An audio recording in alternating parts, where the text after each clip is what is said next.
Hello and welcome back to Ankuran ACS Academy. Ankuran ACS Academy অন্য এটি ভিডিঅ'লৈ সকলোকে স্বাগতম জনাইছো আৰু আজি আমি আমাৰ ক্লাছত কি কৰিম আমি এপেক্স বেংকৰ এক্সাম আহি আছে আপোনালোকৰ নহয় জানো সবে ফৰ্ম ফিল আপ কৰিছে থাকে কোনে কোনে ফৰ্ম ফিল আপ কৰিছে মোক জনাব কমেন্ট সেকশনত আৰু তাত আহা এক্সামৰ মানে এমসিকিউজ খিনি লৈ আহিছো জিকে জিএছ ৰ পৰা কেনেকুৱা ধৰণৰ কোৱেশ্চনছ আহে প্ৰিভিয়াছ ইয়াৰ কোৱেশ্চন বাকি আৰু ইয়াৰ আগতে এটা ক্লাছ আছে সিদ্ধাৰ্থ ছাৰে দিছে ক্লাছটো চাই ল'ব সিদ্ধাৰ্থ ছাৰে যিহেতু নিজেই এক্সাম এপিয়াৰ্ড হৈছিলে কল লেটাৰ ইণ্টাৰভিউ কাৰণে আহিছিলে সেইটো ভিডিঅ'টো আপোনালোকে চাই ল'ব বহুত ইম্পৰ্টেণ্ট হয় তো আজি ষ্টাৰ্ট কৰোঁ 25 MCQs সিৰিজ আপোনালোকৰ লগত তো ফাৰ্ষ্ট কুৱেশ্যন আছে হু won the men's single titles at the Australian Open 2026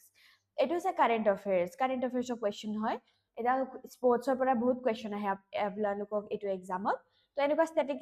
questions বিলাক বহুত প্ৰব্লেম হয় আনসাৰ দিব নহয় জানো তো এইটো কুৱেশ্যন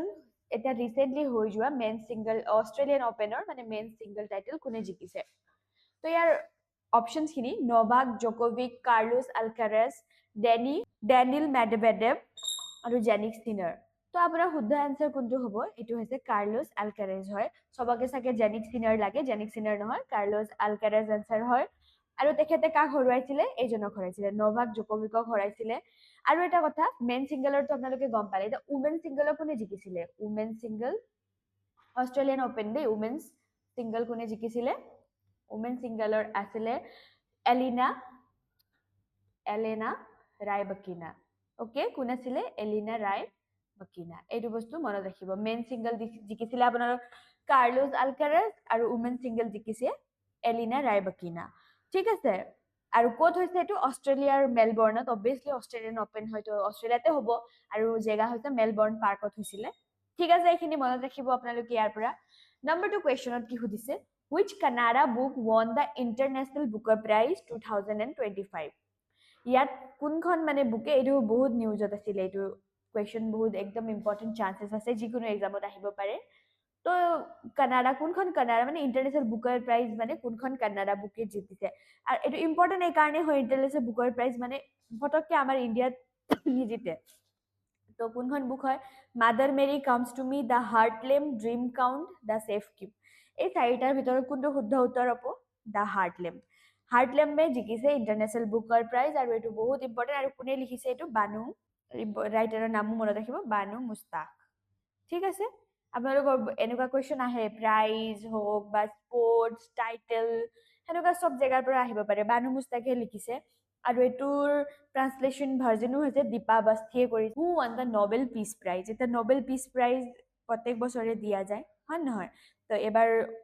মানে 2026ৰ এতিয়ালৈকে ঘোষণা কৰা নাই তো শান্তি বঁটা কোনে মানে পাইছে 2025ৰ এটা অপশ্যন খিনি মালালা ইউছুফজাই মাৰিয়া কৰিনা মাকাদেও গ্ৰেট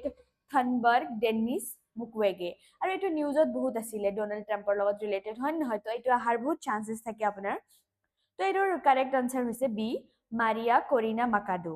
তো এও জিকিছে আৰু তেওঁ কিয় জিকিছে জানেনে তেওঁ ভেনিজুৱেলাৰ যোনটো ডেমক্ৰেটিক ৰাইটছৰ কাৰণে মানে প্ৰমোট কৰিছে সেইকাৰণে জিকিছে তেওঁ ক'ৰ হয় ভেনিজুৱেলাৰ হয় তোমাৰ দেখিব ক'ৰ হয়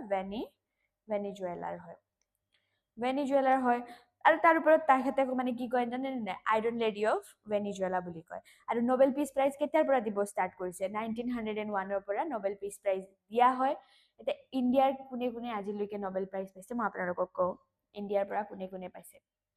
সেইটোও জানি থওক মাদাৰ টেৰেছাই পাইছে কোনে পাইছে মাদাৰ টেৰেছাই পাইছে কেতিয়া পাইছে 1979ত পাইছে তাৰপিছত কোনে পাইছে কৈলাশ সত্যাৰ্থীয়ে পাইছে 2014ত কৈলাশ সত্যাৰ্থীয়ে পাইছে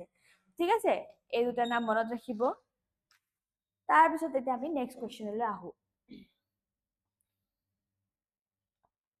Next question কি আছে the Sahitya Academy Award 2026 was awarded to এই Sahitya Academy recently ঘোষণা কৰা হৈছে তো কোনে পাইছে বুলি সুধিছে আপোনাক নমিতা গোখলে হিন্দী ৱৰ্কৰ কাৰণে মমতা কালিয়া গীতাঞ্জলি শ্ৰী মৃদুলা গাৰ্গ তো আপোনাৰ এইটো পাইছে আপোনাৰ মমতা কালিয়াই পাইছে হিন্দী ৱৰ্কৰ কাৰণে পাইছে তেখেতে আৰু কেইটা প্ৰথমতে মনত ৰাখিব সাহিত্য একাডেমি এৱাৰ্ড কেইটা লেংগুৱেজত মানে কেইটা লেংগুৱেজতে 24 লেংগুৱেজছত দিয়ে তাৰ পিছত এইটো মানে হিন্দীত পাইছে মমতা কালিয়া আৰু তেখেতৰ বুকৰ নামো সুধি দিব পাৰে সেইটো হৈছে জিতে জি এলাহাবাদ কি হয় জিতে জি এলাহাবাদ তো এখন বুকৰ কাৰণে তেখেতে পাইছে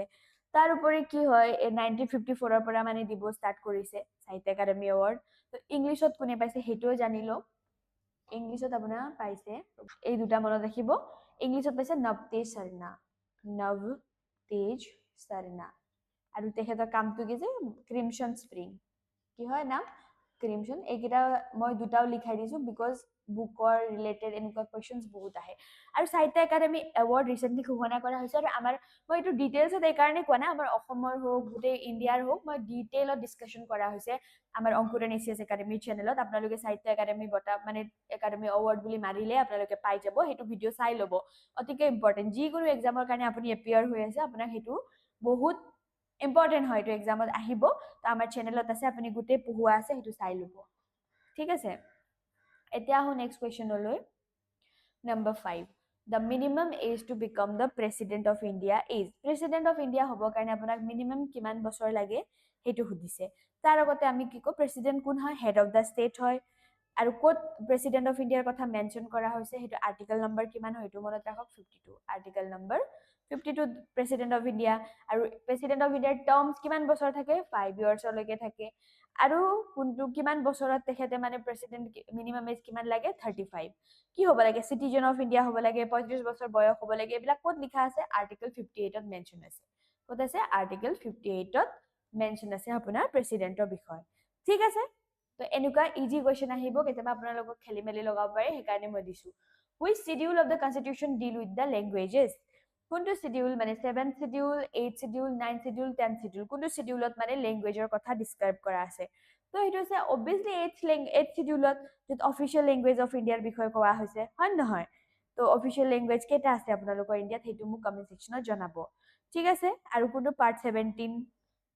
deals with the official language হয় নহয় তো সেইখিনি বস্তু মনত ৰাখিব Which article deals with emergency provisions? ইয়াৰ দিয়া কোনটো আৰ্টিকলে মানে emergency provisions বিষয়ে কথা কয় তো হেতু হৈছে আৰ্টিকল নম্বৰ 32 হয় নে 352 হয় 370 নে 280 তো আৰ্টিকল 350 আপোনাৰ কি কথা কয় emergency কথা কয় আৰু emergency পাৰ্ট আৰ্টিকল কোনটো পাৰ্টত আছে পাৰ্ট 18ত আছে আৰু আৰ্টিকল 352 তাৰপিছত কোনটো আৰ্টিকলে আপোনাৰ ইমাৰ্জেন্সি কয় 352 এ কি ইমাৰ্জেন্সি কয় নেশনেল ইমাৰ্জেন্সি হয় নহয় কি ইমাৰ্জেন্সি নেশনেল ইমাৰ্জেন্সিৰ কথা কয় আৰ্টিকল 352 এ ৰব আৰু অকমান কো তাৰপিছত নেক্সট কোনটো 356 আৰ্টিকল এটো কি কয় ষ্টেট ইমাৰ্জেন্সি কি কয় ষ্টেট ইমাৰ্জেন্সিৰ কথা কয় ষ্টেট ইমাৰ্জেন্সি তাৰপিছত 360 আৰ্টিকলে কি কয় ফাইনেন্সিয়েল ইমাৰ্জেন্সিৰ কথা কয় ইমাৰ্জেন্সি তো এইকেইটা আৰ্টিকেল আপোনালোকে মনত ৰাখিব ঠিক আছে কোনটোত আছে পাৰ্ট 18ত আছে তো এইটো বস্তু মনত ৰাখিব আপোনালোকে এক সেকেন্ড তো এটা question number 8 the election commission of india was established under which article the election recently election হৈ গল তো ইলেকশনৰ ওপৰতো কোৱেশ্চন আহিব পাৰে তো ইলেকশন কমিশন অফ ইণ্ডিয়া মানে কোনটো আৰ্টিকলৰ আন্ডাৰত এষ্টাব্লিশ হৈছে সেইটো আপোনাক সুধিছে 280 324 356 368 ৰিসেন্টলি হোৱা এক্সামতো সুধিছিলে তো ইলেকশনৰ কমিশনৰ বিষয় যেতিয়াও সুধিব পাৰে তো এইটো হৈছে আৰ্টিকল নম্বৰ 324 এইটো মনত ৰাখিব একদম কিমান নম্বৰ 324 হয় আৰু ইলেকশন কমিশন কেতিয়া এষ্টাব্লিশ হৈছিলে 1950 এষ্টাব্লিশ হৈছিলে আৰু এটা কথা নেশনেল ভোট 1950 25 জানুৱাৰীত মানে কি ইলেকশন কমিশন অফ ইণ্ডিয়া এষ্টাব্লিশ হৈছিলে তো সেই কাৰণে আপোনাৰ কি হয় এদিনাখন নেশনেল কি কয় নেশনেল ভোটাৰ্স ডে হিচাপেও সেলিব্ৰেট কৰে কি বলি সেলিব্ৰেট কৰে ন্যাশনাল ভোটাৰ্স ডে ঠিক আছে আৰু এতিয়া current chief election commissioner of India কোন হয় চিফ ইলেকশন কমিশনাৰ হয় আপোনাৰ জ্ঞানেশ কুমাৰ কোন হয় জ্ঞানেশ কুমাৰ ঠিক আছে এইখিনি বস্তু মনত ৰাখিব ইলেকশন কমিশনৰ ওপৰত তো নেক্সট কোৱেশ্চন আছে which city is known for the great bath ইয়াত আছে হৰপ্পা লোথল মহেঞ্জোদাৰো ধোলাভিৰা তো গ্ৰেট বাথ ক'ত আছে বুলি কোৱা হৈছিলে এইটো ক'ত পাইছিলে এক্সকেভেশনত মহেঞ্জোদাৰোত পাইছিলে ঠিক আছে এটা ক'ত আছে চীন আৰু পাকিস্তানত আছে মহেঞ্জোদাৰো আৰু এইটো 1922 চনত কোনে এক্সকেভেট কৰিছিলে খান্দি উলাইছিলে আৰ ডি বেনাৰ্জীয়ে আৰু এটা কথা মই ইয়াত গোটেই ডিটেইলছত এইকাৰণে কোৱা নাই আপোনালোকে আমাৰ ইউটিউব চেনেলত গোটেই ইণ্ডাছ ভেলী চিভিলাইজেশ্যনৰ বিষয়ে গোটেই ডিছকাছ কৰা হৈছে আপোনালোকে গৈ পেলাই চাব ভিডিঅ' তাত গোটেই মানে MCQ থ্ৰুদি কৈছো মই সেইকাৰণে আপোনালোকক মই ডিটেইলছত কোৱা নাই ঠিক আছে এতিয়া আহো নম্বৰ 10 কুৱেশ্যনলৈ who gave the slogan do or die during the Quit India movement কোনে মানে শ্লোগান দিছিলে কৰো या মৰো কৰা या মৰা বুলি ডু অৰ ডাই বুলি কোনে কৈছিলে এনেকুৱা শ্লোগানৰ কথা সুধিব পাৰে আপোনালোকক এক্সামত জৱাহৰলাল নেহেৰু সুভাষ চন্দ্ৰ বোস মহাত্মা গান্ধী চৰ্দাৰ পটেল আপোনালোকে জানে জানো এইটোৰ এনসাৰ যদি জানে মোক কমেন্ট সেকশনত জনাই দিয়ক কি হয় এইটো মহাত্মা গান্ধীয়ে কৈছিলে কিমান তাৰিখে আগষ্টৰ 8 তাৰিখে এইটো কুৱেশ্যন মানে বহুত আহি থকা কুৱেশ্যন হে সেইকাৰণে মই আপোনালোকৰ কাৰণে আনিছো 1942 আৰু ক'ত কৈছিলে জানেনে গোৱালিয়া টেক এইটো বস্তু কুৱেশ্যনত সুধে ক'ত কৈছিলে বোলে গোৱালিয়া টেংকত কৈছিলে ক'ত আছে এইটো গোৱালিয়া টেংক ময়দান মানে ক'ত আছে মুম্বাই ক'ত আছে গোৱালিয়া টেংক ময়দান বম্বে এতিয়া মুম্বাই তেতিয়া বম্বে বুলি কৈছিলে ঠিক আছে মনত থাকিব এইখিনি কথা আপোনালোকৰ ডু অৰ ডাই কোনে কৈছিলে মহাত্মা গান্ধীয়ে কৈছিলে এই শ্লোগান সুধে এক্সামত দি ৰিভল্ট অফ 1857 started from 1857 চনৰ যুদ্ধ ষ্টাৰ্ট ক'ৰ পৰা হৈছিলে দিল্লী কানপুৰ মিৰট নে লক্ষ্ণৌ তাইটো আপুনি জেগাৰ নাম সুধিছে এইটো হৈছিলে মিৰটৰ পৰা এইটো আহি থকা কুৱেশ্যন হয় সেইকাৰণে মই দিছো আৰু কিমান তাৰিখে হৈছিলে বুলি ক'লে সেইটো মনত ৰাখিব মে 10 মে তাৰিখে হৈছিলে ঠিক আছে 11 নম্বৰ হ'ল question number 12 the capital of Magadha during the Mauryan period এটা Magadha dynasty আছে তাৰপিছত ইয়াৰ মানে কি সুধিছে ক্যাপিটেল কি আছিল মৌৰ্য যুগৰ টাইমত মগধৰ মানে ক্যাপিটেল কি আছিল এইটো তক্ষশিলা উজ্জয়ন পাটলিপুত্ৰ নে আপোনাৰ বৈশালী আছিল তো আপোনাৰ এইটো শুদ্ধ উত্তৰ হ'ব পাটলিপুত্ৰ আৰু পাটলিপুত্ৰ এতিয়া বৰ্তমান ক'ত আছে modern day Patna in Bihar এটা ক'ত আছে পাটনা বুলি কয় বিহাৰৰ ঠিক আছে আৰু তাৰপিছত ইয়াত মানে মগধ আপোনাৰ সুধিছে যে মৌৰ্যন পিৰিয়ড মানে মগধ ডাইনেষ্টিত চাৰিটা মানে কি আছিল ডাইনেষ্টি আছিল ফাৰ্ষ্ট কোন আছিল কোনে ৰুল কৰিছিল হৰিয়ানকাৰ পিছত কি আহে আপোনাৰ শিশুনাগ ঠিক আছে কোন আহে শিশুনাগ এইকেইটা আমি আমাৰ চেনেলত ভিডিঅ' দিয়া যাব তো তাত চাব নন্দ ডাইনেষ্টি দেন আপোনাৰ মৌৰ্যছ ঠিক আছে মৌৰ্যছ আহে আৰু ইহঁতৰ মানে কেপিটেল ক'ত আছিলে পাটলিপুত্ৰত আছিলে এইটো বস্তু আহিব সেইকাৰণে মই আপোনালোকক এইখিনি কুৱেশ্যনত ইনক্লুড কৰিছো who build the grand trunk road in India যোনটো grand trunk road GT road হয় সেইটো কোনে বিল্ড কৰিছিল ইণ্ডিয়াত বুলি ক'লে সেইটো হৈছে আকবৰ শ্বেৰশ্বাহ চুৰি আলাউদ্দিন খিলজি নে মোহাম্মদ বিন তুগলক সেইটো কৰিছিলে আপোনাৰ শ্বেৰশ্বাহ চুৰিয়ে কৰিছিলে আৰু মানে এইটো সড়কে আজম বা বাদশাহ সড়ক বুলিও কয় এইটো মনত ৰাখিব এইটো তেখেতৰ মানে one of the biggest achievement হয় গ্ৰেট ট্ৰাংক ৰোড হয় নহয় তো এতিয়া আহিছে দ্য জালিয়ানাৱালা বাগ মেছাকাৰ টুক প্লেচ জালিয়ানাৱালা বাগ মেছাকাৰ মানে কেতিয়া হৈছিলে সেইটো সুধিছে আপোনাৰ চনটো 1918 1919 20 31 তো আপোনাৰ শুদ্ধ উত্তৰ হ'ব 1919 কেতিয়া হৈছিলে 13 এপ্ৰিল আৰু ক'ত হৈছিলে অমৃতসৰ পাঞ্জাব ক'ত হৈছিলে অমৃতসৰ পাঞ্জাবত হৈছিলে এতিয়া আহো next কুৱেশ্যনলৈ India became the largest economy in the world recently. এইটো এটা কারেন্ট নিউজত চলি আছে সেইকাৰণে মই আনিছো এটা ইণ্ডিয়া কিমান নম্বৰ ৰিসেন্টলি কিমান আছিলে 4th আছিলে এটা আকৌ স্লিপড হৈ গ'ল দুটা হৈ পেলাই এটা হৈছে 6th কিমান আছে 6th 4th নহয় এটা 6th হৈছে তাৰপিছত এইটো মানে ৰিপৰ্ট কোনে পাবলিশ কৰে আপোনাৰ IMF ৰ ওয়াৰ্ল্ড ইকোনমিক আউটলুক কোনে পাবলিশ কৰে IMF ৰ ওয়াৰ্ল্ড ইকোনমিক আউটলুক 2026 এইটোৱে পাবলিশ কৰিছে আৰু এটো কাৰেন্ট নিউজত আছে কাৰণে আপোনালোকক এটো কোৱেশ্চন দিছো India became the 6th largest economy in the world recently ঠিক আছে which tax replace multiple indirect taxes in India ইয়াৰ ভিতৰত income tax GST service tax VAT এই চাৰিটা টেক্সৰ ভিতৰত কোনটো টেক্সে মানে আগতে মানে মাল্টিপল ইনডাইৰেক্ট টেক্স আছিল মানে তেতিয়া বহুত খেলিমেলি হৈছিল হেকেটা গুটেই মিলাই এতিয়া মানে এটাই টেক্স পে কৰিব লাগিব হেতুৰ নাম সুধিছে এটো আপোনাৰ হেতু হৈছে GST ঠিক আছে আৰু GST কেতিয়াৰ পৰা ষ্টাৰ্ট হৈছিলে জুলাই 1 তাৰিখ মনত ৰাখিব 2017 আৰু এইটোৱে মাল্টিপল টেক্স মানে যেনে state tax VAT excise service tax গুটেইখিনি মিলাই এতিয়া GST পে কৰিব লাগে ঠিক আছে এনেকুৱা ধৰণৰ কোৱেশ্চন ইজি হলো মানে আহিব পাৰে সেইকাৰণে দিছো নেক্সট আহিছে which organization publishes the global hunger index মানে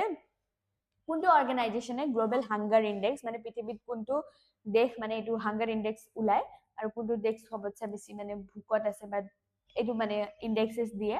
তো হেতু সুধিছে আপোনাৰ আৰু এইটো কোনে পাব্লিছ কৰে বুলি সুধিছে UNDP কৰে নে ফুড মানে FAO কৰে নে কনচাৰ্ন ৱৰ্ল্ড ৱাইড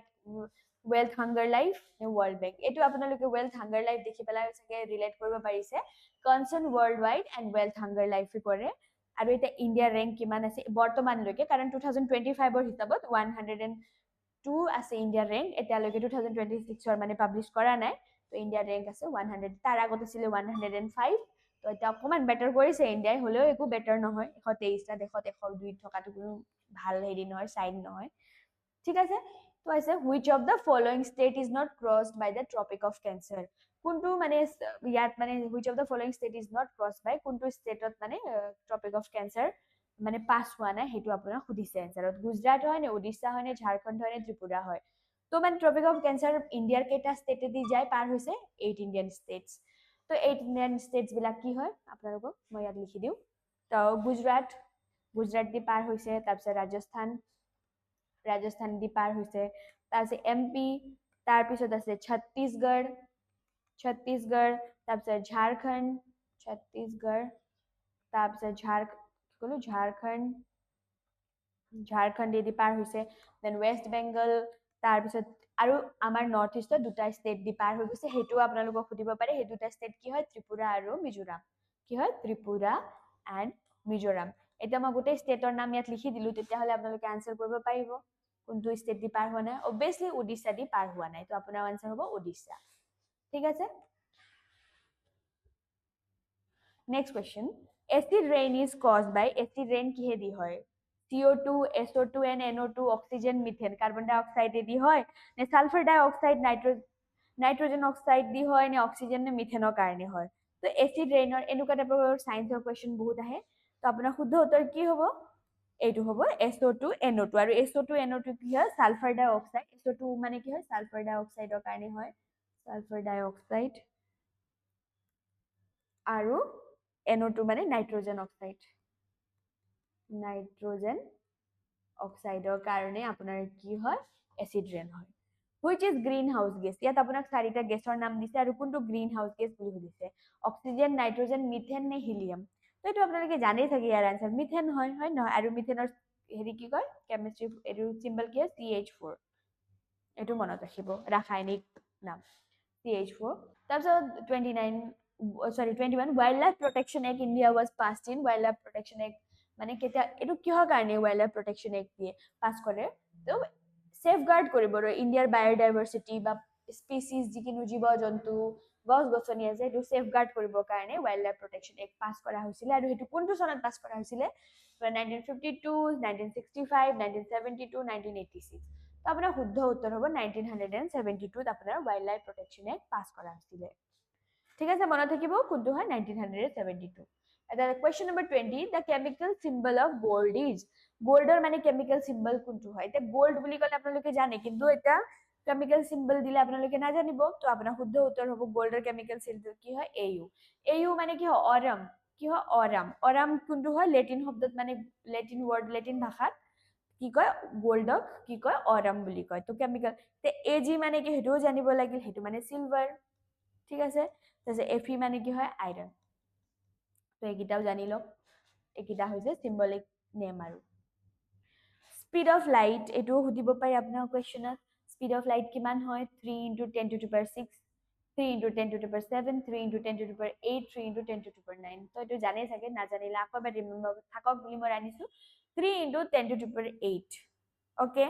এটো হৈছে আপোনাৰ correct answer which gas is transported by red blood cell আৰু কোনটো গেছ আমাৰ ৰেড ব্লাড সেলৰ থ্ৰুদি ট্ৰান্সপোৰ্ট হয় আপোনাৰ হেতু কোৱেশ্চন সুধিছে এটা ৰেড ব্লাড মানে সেলে আপোনাৰ কি ক্যাৰি কৰে এটো অক্সিজেন ক্যাৰি কৰে হয় নহয় কি ক্যাৰি কৰে অক্সিজেন ক্যাৰি কৰে লাংছৰ পৰা মানে গুটে বডি টিস্যু লৈকে তাহু নেক্সট কোৱেশ্চনলৈ last but not the least which organ pumps blood in the human body কোনটো মানে অর্গানে মানে ব্লাড পাম্প করে হিউম্যান বডির ব্রেইন লাংস হার্ট কিডনি তো আপনার শুদ্ধ উত্তর হব অপশন সি হার্ট কিহে করে হার্টে করে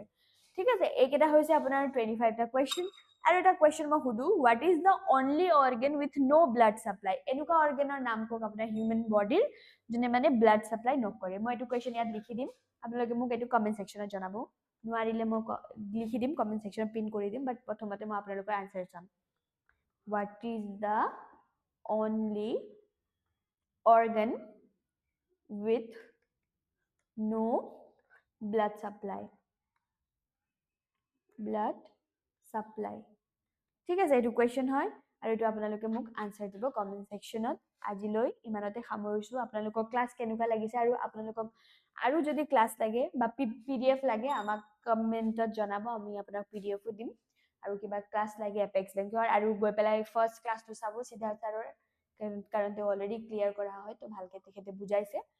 তো আজিলৈ সামৰো থ্যাংক ইউ